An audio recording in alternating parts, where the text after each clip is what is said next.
یہ قرآن وہ رستہ دکھاتا ہے جو سب سے سیدھا ہے، اور مومنوں کو جو نیک عمل کرتے ہیں بشارت دیتا ہے کہ ان کے لیے اجر عظیم ہے، اور یہ بھی بتاتا ہے کہ جو آخرت پر ایمان نہیں رکھتے ان کے لیے ہم نے دکھ دینے والا عذاب تیار کر رکھا ہے۔ اور انسان جس طرح جلدی سے بھلائی مانگتا ہے اسی طرح برائی مانگتا ہے، اور انسان بڑا جلد باز ہے۔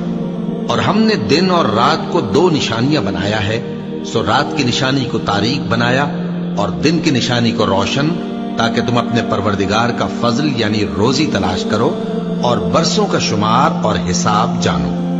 اور ہم نے ہر چیز کی بخوبی تفصیل کر دی ہے، اور ہم نے ہر انسان کے اعمال نامے کو بصورت کتاب اس کے گلے میں لٹکا دیا ہے، اور قیامت کے روز وہ کتاب اسے نکال دکھائیں گے جسے وہ کھلا ہوا دیکھے گا۔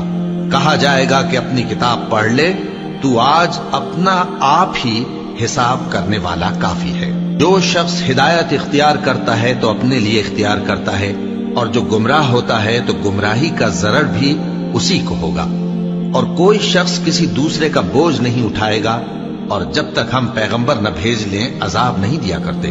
اور جب ہمارا ارادہ کسی بستی کے ہلاک کرنے کا ہوا تو وہاں کے آسودہ لوگوں کو فواحش پر مامور کر دیا، تو وہ نافرمانیاں کرتے رہے۔ پھر اس پر عذاب کا حکم ثابت ہو گیا اور ہم نے اسے ہلاک کر ڈالا۔ اور ہم نے نوح کے بعد بہت سی امتوں کو ہلاک کر ڈالا، اور تمہارا پروردگار اپنے بندوں کے گناہوں کو جاننے اور دیکھنے والا کافی ہے۔